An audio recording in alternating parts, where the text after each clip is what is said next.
Gale Rigobert, thank you so much for your time. It's a great pleasure to see you. As usual, you are very supportive and very energetic to support. Let me just say a few things. For all those who are watching us now for all over the world, it's given me a great pleasure. I'm very honored to have Her Excellency, Dr. Gale Rigobert. She is the Minister of Education, Innovation, and Sustainable Development. Dr. Gale is well known worldwide for her work. She's an academic herself. She used to work, I think she's still, maybe you are a secondment now, on the, from the University of, in the Caribbean. She will talk to us, but she is a well-known politician who has been very much engaged with key issues affecting the whole world. And when I say affecting the whole world, I mean it, because she has been very much engaged with the youth generations. She's been very much engaged with grassroots innovations. She's very much a believer on innovation and creativity, ICT, digital technologies, and more importantly, recently, she has been quite a vocal voice worldwide, speaking not just about the island countries, but all developing countries. In Paris, she made a very strong talk, and if I quote you, Minister, she said in her talk, by 2050, if you don't do something, St. Lucia will disappear from the whole planet. So she has been a very, very strong vocal, and also I can see the ambassador here. So Gale, without further ado, also just to mention, Gale contributed massively to the work we do, either in the World Association for Sustainable Development or in the Diaspora project. It's not the first time, and I'm sure it will not be the last. We listen to her, we take advice from her. Gale, the floor is yours. Go ahead, please. Thank you, Alan, and Excellencies, colleagues, good morning from the beautiful island of St. Lucia. I'm sorry I could not show you some breathtaking sceneries of our lush vegetation, the beautiful oceans and white sandy beaches. I want to thank you for inviting me to participate in today's conference, especially at a time such as this, when, thanks to COVID, we have reason to rethink, revamp, re-engineer, and recalibrate much of what we do to be more reflective of and to respond to the challenges that are brought on or have been introduced because of COVID-19. It has proven to be one of the most devastating exogenous shocks that we have suffered in our time. And nations the world over have had to grapple with that challenge. With respect to today's conversation, we in small island developing states understand all too well the compounded difficulties that we are compelled to respond to.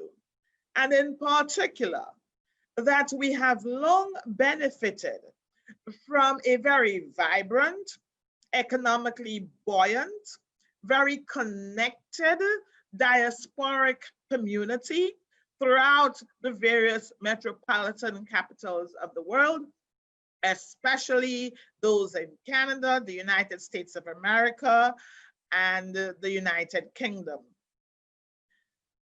Easily, we can argue that 1 in 10 families in many of those small islands, if not more, are heavily dependent on the economic support from relatives and friends in the diasporic community.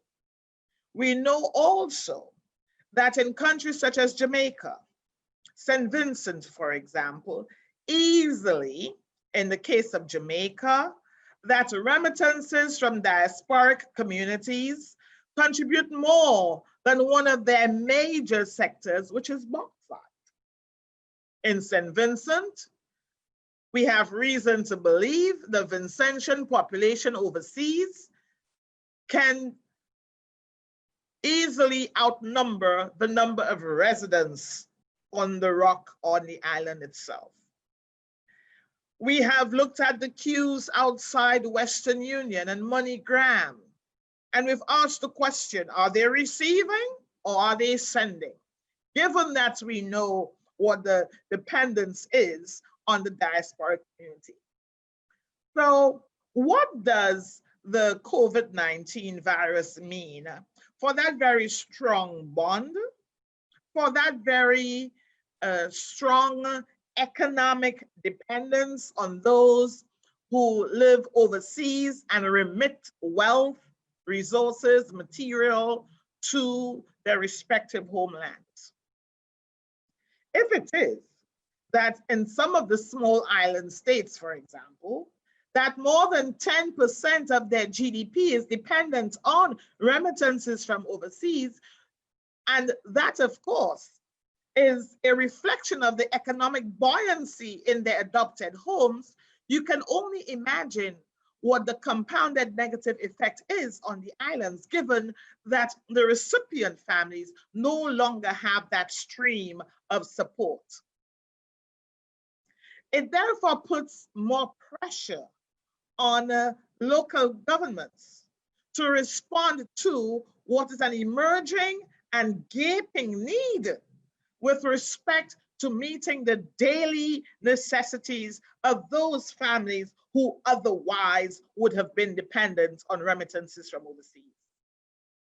However, let us not forget that given that this is a global health/economic pandemic, the benefactors themselves, who would have been gainfully employed in the metropolitan cities and had the economic might to share of their resources and wealth with their families back home, many of them can no longer do so because their adopted countries too have been affected by the crisis.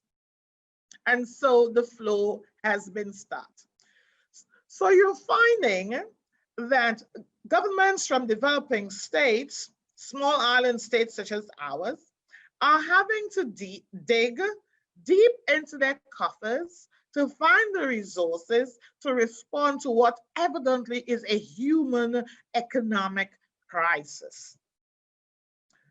Therefore, resources that otherwise would have been allocated to the mundane procedural matter-of-fact operations of government are now having to be diverted to lend support to families that find themselves in economic turmoil because of the stem in the flow of resources from overseas.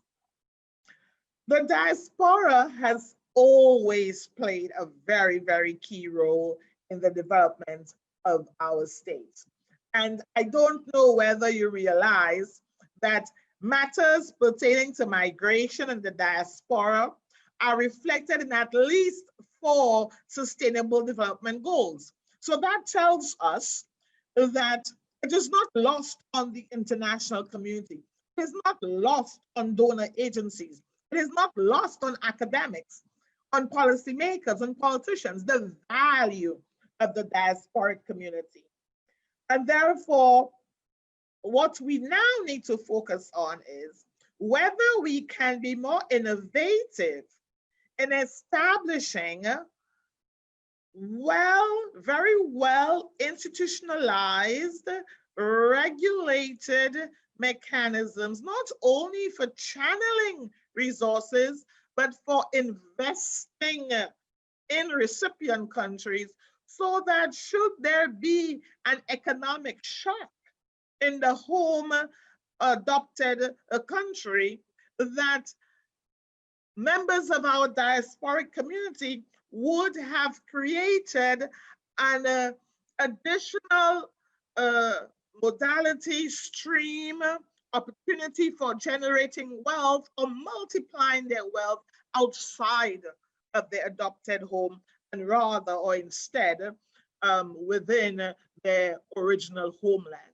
So still, in many jurisdictions here in the Caribbean, for example, notwithstanding the significant role that the diasporic community plays, we have not yet been able to standardize, institutionalize, legislate, and regulate the exchange of resources and remittances from our metropolitan cities where we have very large diasporic communities. Further to that, we also must recognize that given borders are closed, and notwithstanding the most optimistic pronouncements as to when economies can reopen, when economies can see or return to the kind of economic buoyancy that they had experienced prior to COVID-19, there really is no telling. And depending on what the mainstay of your economy is, in our case, we have a heavy reliance on tourism, i.e. the inflow of people coming from overseas. Then we have an additional problem of an absolute reduction in our earnings. But secondly, as it pertains to diaspora in particular, whereas there were increasing and expanding opportunities for our nationals to go overseas to seek work, to start off a new life, countries are now having to look inward. So I would not be surprised if we see more restrictions being imposed with respect to visa access, with respect to work permits for non-nationals, again, creating a squeeze on the opportunity for nationals to leave their homelands and seek economic opportunity elsewhere. So Alan, you can well imagine that for small islands such as mine, such as St. Lucia, what for many people amounts to a brain drain, we have over time been able to translate it into economic opportunity, the benefits of which we see via remittances, via knowledge exchanges, via active engagement with our various consulates and embassies, so that when we have a crisis in one of our islands, it is always, without exception, always the diasporic community that comes to our aid first. Now, if they are strapped, if the opportunities are shrinking, it means we now have to look inward. It also means that we have less and less of a channel for persons seeking job opportunities overseas to do so, and so that puts more pressure on the labor market within the islands as well. So as we have established over the last couple of months since the onset of COVID-19, that this is not simply, I think that the point is well made, this is not simply a health pandemic. The real crisis is the economic problems that have been ushered in because of this virus, and how small fledgling emerging countries can respond. With your kind permission, I will stop here for now. If you have any questions, I'll be quite happy to entertain those. Thank you so much, Alan. Thank you very much, Dr. Gale. It's always been a pleasure to listen to you and to watch you. That was very inspiring, and I think you touched on many points, particularly, and we have seen that. What you said, I can witness that whenever you come to London, your consulate, your embassy is always keen, and you still deploy your time, and they are involved with your diaspora. I know you are a believer of South-South collaboration and cooperation, that's two things. To what extent have you seen that being realized? South-South, I mean, people in the South, are they collaborating? Do you see serious collaboration between countries, say like San Lucia and African countries? You know that long story about the Latin American, the Caribbean, the African. Did you, in all your traveling engagement, do you see that a reality, or you see it just like something we all dreamed of, but it didn't happen? Particularly, we have the ambassador here. Thank you, Alan, for that question. That's a very pregnant question. I know there is still a lot of nostalgia about the camaraderie, the togetherness, the collective the collaboration that characterized the Cold War years within the G77, for example, or the non-aligned movement. in a post-Cold War context, we know that that had changed. However, I am beginning to realize that the pressures of climate change, the urgency of meeting the Sustainable Development Goals, these have given rise to a resurgence of that South-South spirit, because we realize that if there's one thing we have in common, it is that extreme vulnerability to external shocks, whether they be climatic, economic, or health shocks, as we are experiencing right now. So if ever there was a time for a case to be made for us to embrace the notion of South-South cooperation, the time is now. Because as we recognize, while those countries, our friends in the diplomatic community, our Western friends who we could readily rely on, are themselves so caught up dealing with their own domestic challenges. And so there's an urgency. It is now incumbent upon us in the South to turn to our brothers, to our sisters, with whom we have had long-standing historical, economic, trade, and political alliances. So I anticipate that in the same way that climate change reignited that South-South spirit, the pandemic itself will have a similar kind of effect. And I am a very strong proponent for South-South cooperation. I think there is so much more that we have in common than we have that separate, divide us.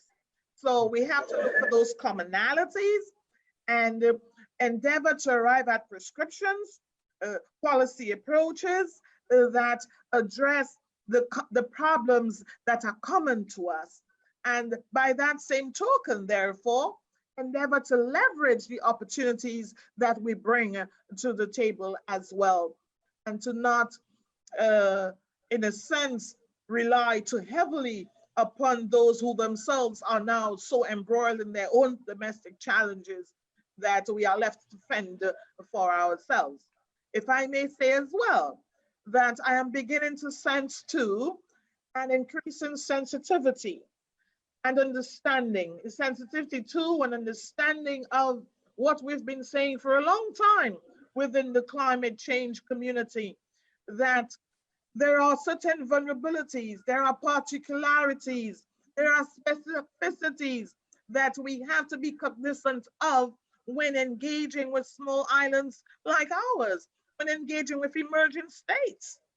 And so the traditional universal prescriptions, the one size fits all of necessity, must be tailored to suit the circumstance. And so now more than ever, I think there's a great opportunity for us to turn to our brothers and sisters. Thank you very much, Minister. بنحلم بفضاء أوسع، بنحلم بزمن أجمل، بلاد ميلاد